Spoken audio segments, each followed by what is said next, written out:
to get our radars going out. Hi, I'm Kendall, and this is week 5 of Kendall Writes a Story. So today we are finishing up our episode on the Republic. That's the working title of the story that we're finishing.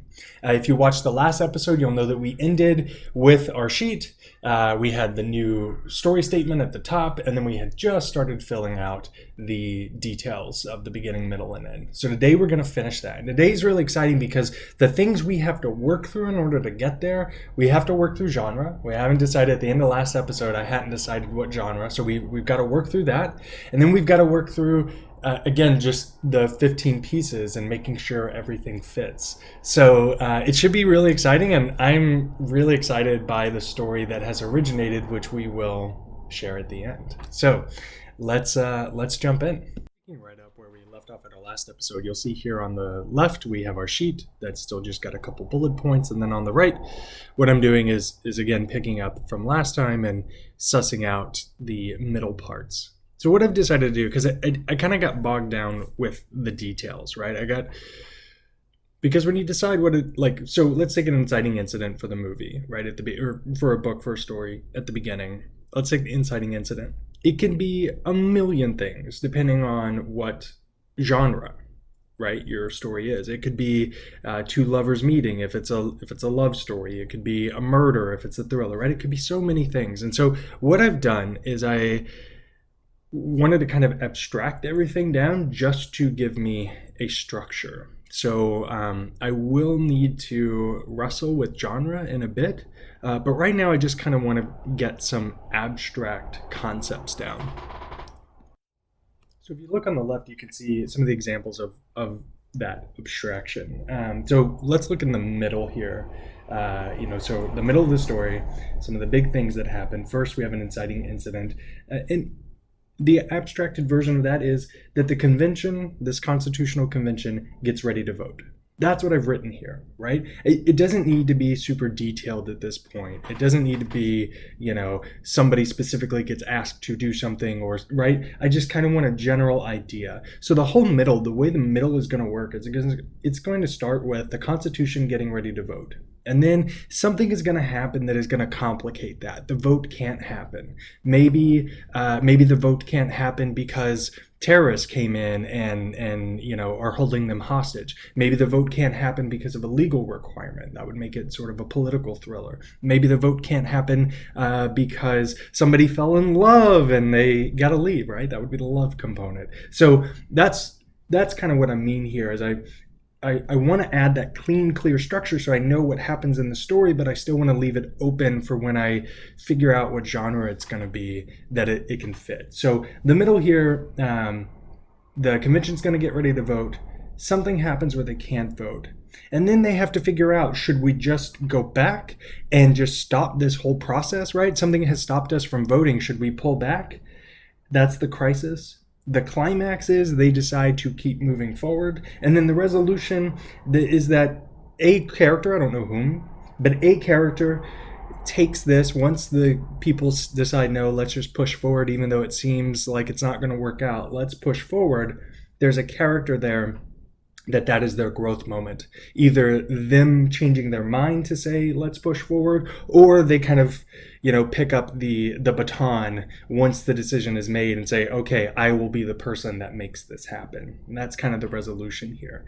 So, right? And you probably can already start imagining, and that's what this is for. That's why I wanted to set it up this way, because you know what's going to happen. They're going to try to vote. Something happens. They can't vote. They have to wrestle with should we or should we not. They decide to do it, and that ends up being a big learning, growing moment for someone that sets us up for Act 3, right? There's no detail. It can be any genre, but there's a clear story there, right? And then we do that with the rest as well. And now that we've got that, sort of sorted and a good structure there, now let's look into the genre. So what you'll see here, this is sort of the genre guide that I use. This is from the Story Grid. And the theory here is that, well, first let me say, I buy into the argument that genre is necessary because genre sets up what expectations your audience should have. And that I found, and I again buy completely, that is like a contract you make with your audience, right? Hey, come read my story, come read my book, and you are going to have to suspend disbelief, right? You are going to have to like imagine it can happen, but here's the contract that I'm setting out with you, right? It's a Western movie, so you will only have to suspend disbelief to that amount, right? There aren't going to be aliens, there's no magic, right? Genre is that contract, right? So if you have a Western and then all of a sudden aliens start coming in, the audience will get confused of, what happened here. You made a contract, you sold me a good, and now it's something different, and it makes the story less enjoyable. So I really do buy into to the importance of genre. So there's five main types, or sorry, there are five components to the genre, right? The one style, that's the one we generally think of. Is it a thriller? Is it a crime? And then, in crime, is it a legal thriller? Is it a hunt and chase? Is it a prison story, right? That's generally what we think of genre, but there are actually four other components. How much time? Is it a short story, a long story, a medium story, right?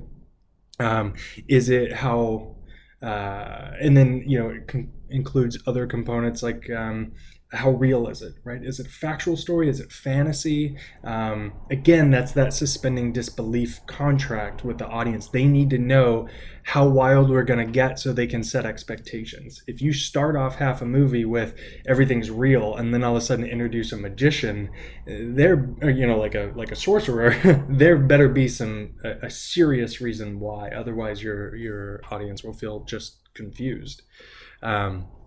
So that's kind of what we're working towards on genre. Now, in this situation, the genre was already pretty narrowed down for me. I knew I didn't want a horror story. I knew I didn't want a war story. I didn't want a sports story or a love story. So it really was between thriller and action for the most part, but then all the different subgenres. So just to keep it short, the genre I ended up choosing was a medium to long, probably long. This probably will turn out into a novel. So a long form political thriller that's that's arch plot, which is a standard plot. Don't worry about that. The form is drama, and the reality is going to be realism. It's not quite factualism, but it is realism. So that's the story, right? So a political thriller, long form, pretty standard. Now that I've got that sorted, let's go back and start and finish really filling in the details of the story, which is what I'm doing right now. So you can see I've done the end, and then I'm working on the beginning now, right? This is the story. So we're about to wrap up. I'll go ahead and start reading these off to you as. Okay, so welcome back. I thought it'd be easier just to read this face to face. So here's the story that we have. Tell me what you think. In the middle of the first ever constitutional convention, a politician bent on power attempts to forever turn the U.S. into a dictatorship. Battling against all odds, our hero must fight the power structures using wits and tact to save our democracy. So that's a story, right? I pulled away some of the specifics, but it's still a cohesive story, and I think a lot better developed than it was originally, because it gives us like a true, what should we expect? Not just, somebody was kidnapped, but what are we actually fighting for here? And in this, the stakes are tyranny, right? Pretty big stakes when it comes to a country. So that's the start. Now, here's the bits that we have. Here's the whole story, right? So it's going to start with a medium guy, and you heard me talk about this last episode, with a medium guy taking the first step to the plan of taking the world over, right, of tyranny. Maybe somebody's fleeing. I think that's kind of what I ended on, the book actually starts with somebody fleeing the captors, and they leave a clue. Maybe it's an estranged sibling, maybe something like that. I haven't figured that out yet, because again, we're just doing like big structure. So it's certainly going to start with medium guy taking the first step to enacting the plan. That then pulls our protagonist in. Again, I don't know how, but the protagonist gets involved because of that. And then they try to, they get a couple clues. It seems like they should be involved. they have to decide, do I keep pursuing this? Do I not? And then they decide, I'm going to keep. And so they actually take the first step and get on a plane and go to the convention so that they can be there and help sort things out. And the resolution here is that while doing that, they get their first breakthrough, which confirms to us this is a real threat, something really bad is about to happen, and it starts off Act 2 and starts off the action, right? So maybe it's a groggy night, we wake a guy up in a midnight phone call, hey, something has happened, that's what gets him involved. I don't know, there's a lot of playfulness there that we can have fun with. But that's how it starts. Then we get in the middle, which I shared a little bit earlier, but so the guy gets to the convention, or the woman gets to the convention, and the convention then is ready to vote. Something happens, they can't vote.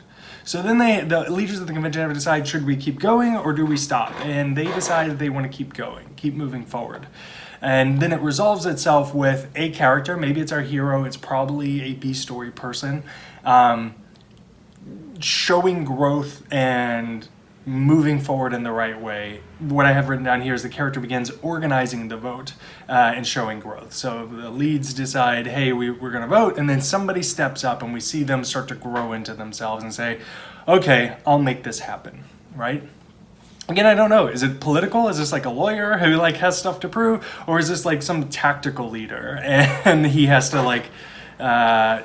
make sure the vote happens because by crawling through ductwork and turning the electricity on, right? Like, it could be any of these things, and that's the fun part. But we know the general structure, and that really, for me, was the hard part. Like, all these other things, like literally everything you're gonna read in the story, to me is fun window dressing, as a puzzle that you put in. It's this structure that's the hard part, like actually what happens next. So anyway, and then the way it ends, there's some sort of dangerous incident, it's near death, and what's complicated is, what I put here is that the complication is that there is a compression of time or space. And what I mean by that is that this dangerous incident either isolates people, compresses their space, and so it gives you limited options and creates that tension, or it's a clock of some kind, right? Terrorists have put a bomb and it explodes in an hour. Or if it's more of a legal political thriller, then it's we have an hour before the Constitution or the convention has to end, right? Because of the way it's written, it has to end in an hour, and I don't know, maybe bombs will go off. I don't know, but right? So those are the options for complication. I can either compress time or space to make it more tense. And then the question there is, should we approve this? Because there is a new constitution that comes out of the convention. And so the question is, do we approve it or not? Because it probably will be kind of dirty, right? It'll be tyranny focused. And the whole book is for this part. Because what we're going to end up with is a constitution or changes to the constitution that will be tyrannical, can be viewed as tyrannical. And we have to live with that. That's the point of the story, to get us comfortable with what that looks like if it were to happen. And also at the same end, to get our radars going out of what actually is tyranny. Because I think we have this concept that it is King George III, it is Adolf Hitler, it is Stalin. But it's not. It's like everything, it's gray. And that's what this story would do, is explore what is tyranny and what is democracy and where do they come through. Anyway, that's the story. What do you think? So next week we'll do another one. I haven't decided which one yet. But what do you think? This excites me, but what are your thoughts? All right, thanks everybody. Don't forget your masks. Stay safe, be smart. Also, it's getting close enough.